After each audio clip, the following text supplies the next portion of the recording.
At Tavolino's house, first video. Okay, on this side, the more I think about it, because by the time you put the sod in, it's almost going to be flush with the bottom of the rail. So in that situation, I don't think you really necessarily need to do edging on this side. If you needed to, from here all the way down and then going around the corner like 4 feet would be about 60 linear feet if you opted to do that. We would need to make sure we open that whole gate up. So I would want to get a skid steer, like a bigger machine through here to rip out all this garbage. It'll be easier to rip all the garbage with a bigger machine. Okay, so that whole hump, all that dirt comes out, everything comes out of there, okay? So there's probably a good, at least a full truckload of dirt having to come out of here, plus all the rock and the concrete and whatnot, okay? And then on this side, going from here to there, to there, and to there, finishing right there. And then we're dealing with 67 linear feet of steel edging, okay? On this right side of the deck, where I'm standing now on the back of the deck, you're going to only be adding a couple inches of topsoil over this area between the fence and here.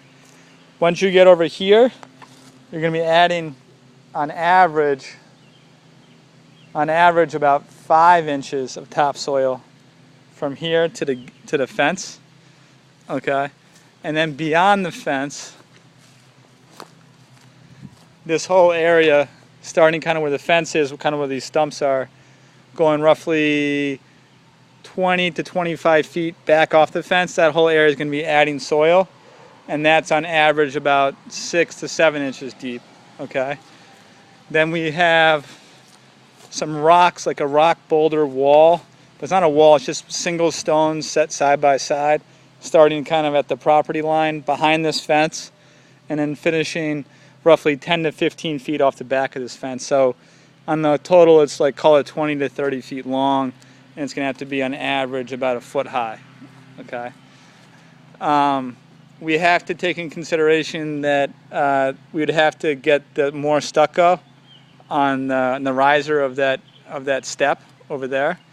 You have to rototill the soil to remove the compaction in the soil to prepare for sod. Then you add your soil. This tree has to be removed, and there's 2 stumps in here, possibly more stumps in here, but there's definitely 2 stumps here. There's another little stump or 2 stumps on the back side of the house over here. Okay, and there's the one massive stump at the entrance of the driveway. Okay, these stumps have to be ground down as far as possible because we're putting all new trees in here. Okay, lower branches trimmed off, the white pines, but I would say again only at this height. This height, just the lower branches. No ferns, no hoss in the back, just leave it natural. You've got kind of this, I don't even know what this is, but you've got these kind of undergrowth growing in here now. I suppose you could just leave that. Leave the white pine needles. I don't think you necessarily need to spend the time to clean that up. Okay. Possibly remove just this, these weeds growing at the edge. Remove the daylilies that are here. Clean it up through there. Probably a catch basin tying into the existing dry well over there, and there's going to need to be some grading in that area.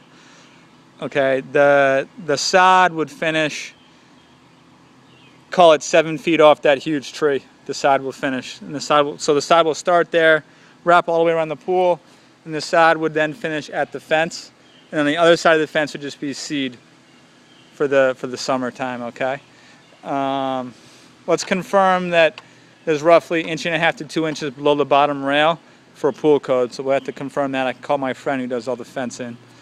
Add soil in there, so remove the gravel, add soil, and the customer is going to be adding wood as a retainer on the inside of that. Okay, and then obviously remove the gravel over here on this side.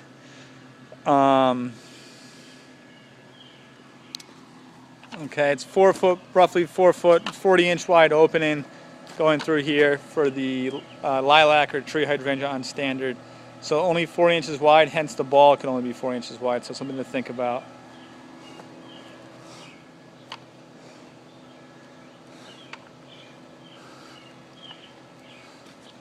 And let's just check one more thing here. This boxwood hedge should only be roughly 10 feet off the decking. The boxwood hedge that runs this way, this dwarf hedge.